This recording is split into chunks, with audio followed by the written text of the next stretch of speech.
first of all, can everyone hear me? Okay, cool. So, yes, my name is Rebecca. I am a PhD candidate at the University of Toronto in Canada. And today I'm going to tell you a project that I started working on around 3 years ago.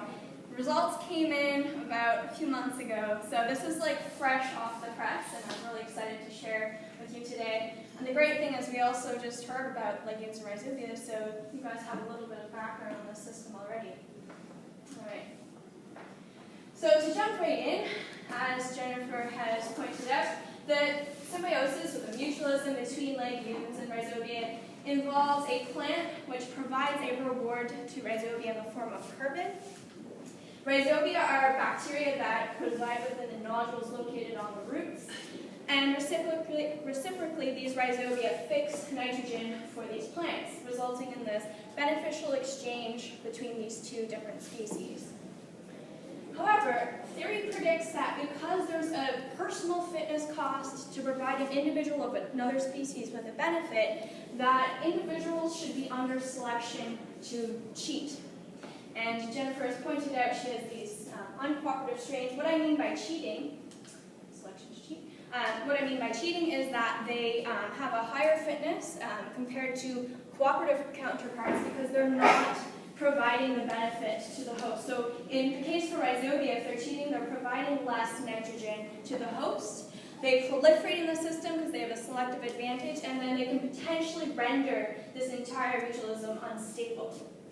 But what's also been proposed in theory is that there should also be selection acting on host individuals to discriminate against these cheating strains. So discriminating, either they exclude them altogether by not forming nodules with them, or they can actually in some cases punish them by reducing their fitness relative to cooperative strains. So it's in this context that I'm going to be talking to you about, where we're trying to think of the evolutionary context of the selection to cheat and selection for stabilizing traits.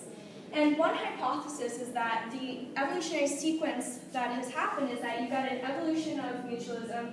This provides the selection to cheat, in this case for rhizobia, and then in response to that, there's selection for these host stabilizing traits.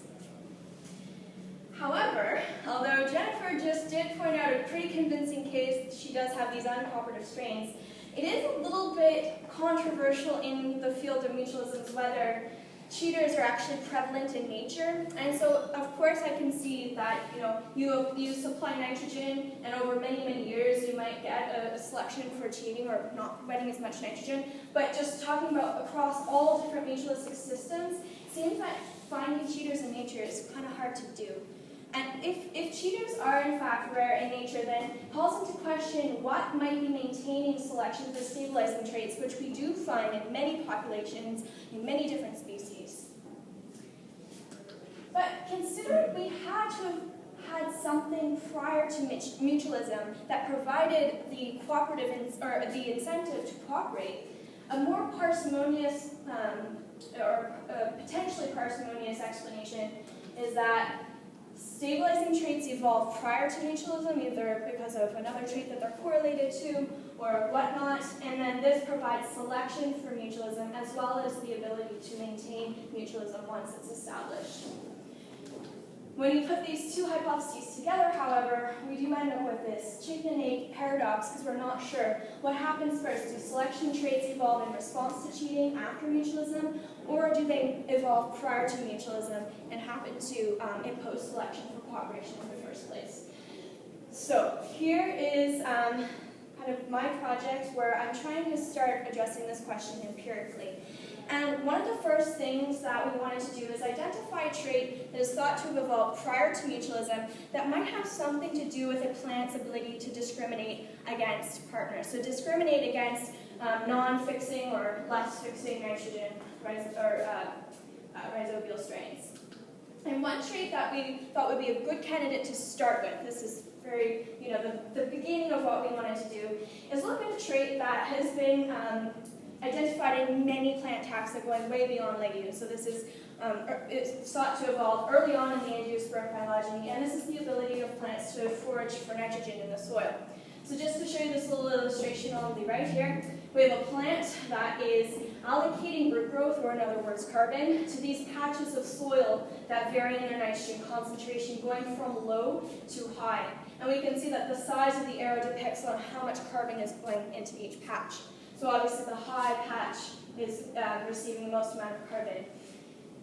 However, it's also been studied quite extensively, and particularly for legumes, that legumes also have this ability to, what I'll refer to as preferentially allocate to rhizobium strains.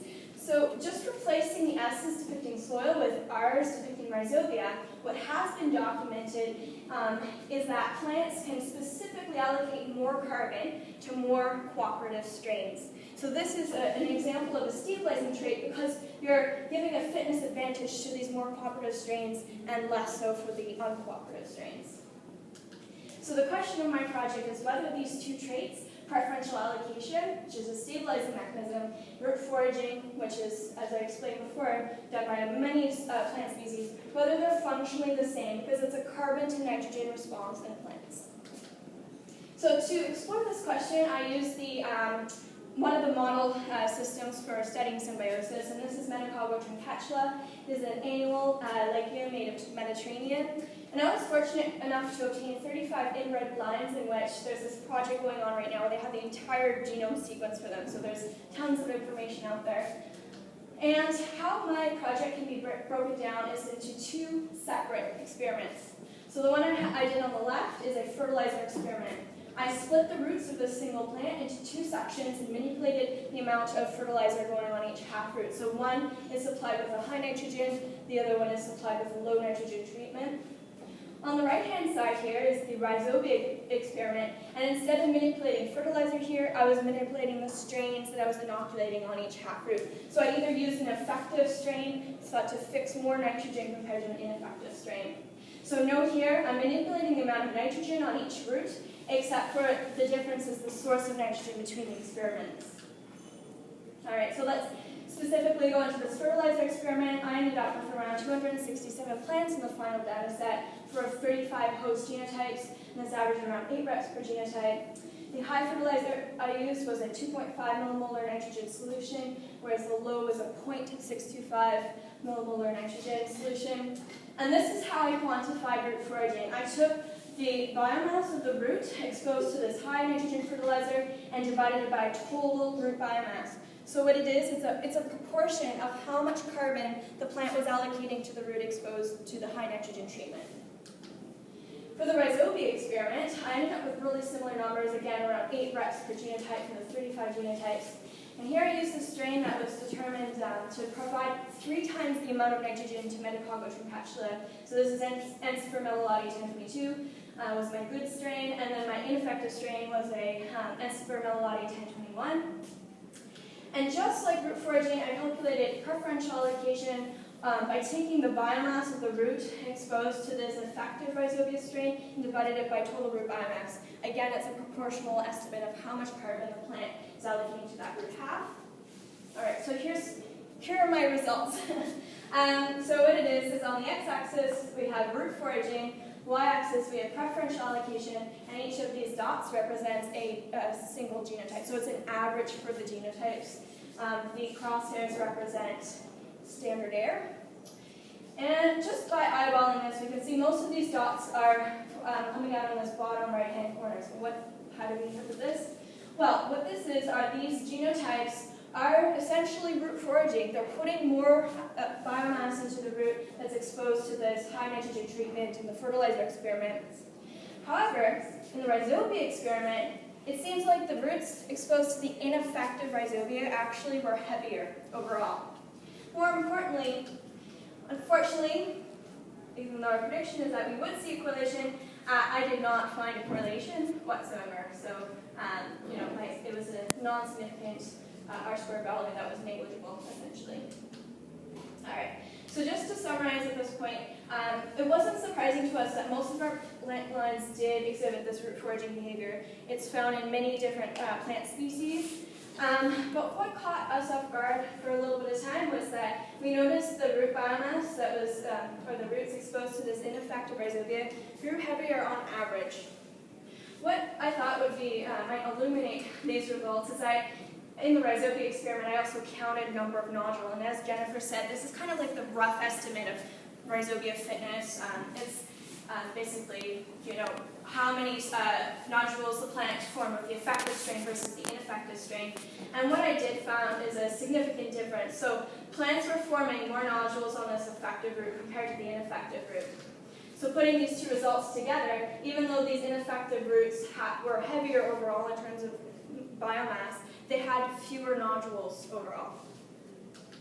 So at this point, although we would have to do some follow-up here, our working hypothesis is that plants might be allocating more carbon to this effective root half, but this carbon might be used up in nitrogen fixation itself. This is known to be quite expensive in terms of carbon demand. So what we're basically doing is we're missing the amount of carbon the plant's getting because it's not going to root growth on this half. It's going more proportionally into these nodules. Whereas on the ineffective half, it's proportionally going more into the root growth because there's way fewer nodules on this side. So of course it would be interesting to actually do an experiment that Jim Beaver and colleagues did in 2009 where they were able to label carbon and then figure out how much of it goes to the nodules versus the roots. So that would be interesting to do. But just to finish here, so we're starting to ask this question of whether these stabilizing traits evolved prior to mutualism.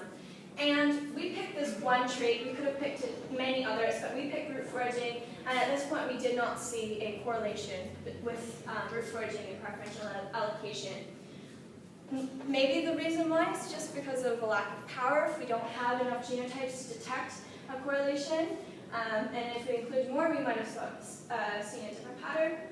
But assuming that's not the case, going back to these two chicken and egg hypotheses, what might be going on is that there really is this adaptive response to cheaters.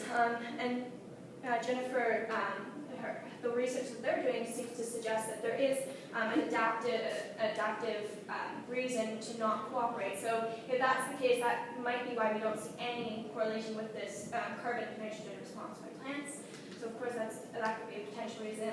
Another thing is that plants might be discriminating against partners that have nothing to do with the level of nitrogen they fix. And it could actually have to do with the signaling pathways that are involved in the process of nodulation. And there is evidence that signaling pathways in more ancient mutualism between arbuscular mycorrhizal fungi and plants, there's some similarities with these signaling pathways. So it might have nothing to do with this carbon to nitrogen response, but it would be worth looking at in future studies. And finally, I want to point out that the spatial heterogeneity of nitrogen in soil is quite extensive, no matter, in many different areas that you can go to. So it's not surprising that root foraging is kind of a trait that you see in many plant species. But it's not well worked out what the spatial structure of rhizobia are in soil. So plants might be associating with the same strain, but there might be, more compartmentalized structure. So in order to get at that, you'd have to kind of parse that out and figure out maybe the plants don't respond in terms of overall root biomass, but they respond to specific nodules, for example. What we can say to date is that we don't believe this preferential allocation is a simple carbon and nitrogen response, and it seems to be much more complex than that. I just want to quickly point out some undergrads here, Audie, Molly, and Donlan, that were really helpful, and thanks for the people in front of me. Thank you very much.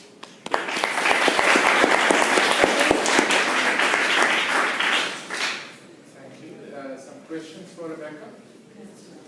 One quick one. For your experiment, did you do like a manipulation of nitrogen and then a manipulation of rhizobia, but not together? Not together, they're completely separate. Do you think I don't have any reason to think that there could be, do you think there could be interactive effects where if you manipulate them like together, there could be a different response? Possibly. I mean, I didn't show you guys the correlation between preferential allocation and the number of rhizobias the number of nodules they are forming. But there is a high correlation between that. So it seems like even though the root biomass is on average lower, they do form more biomass the more nodules that they form on that root half. So there could be potential for correlations that we're not seeing. But, yeah. Thank you very much.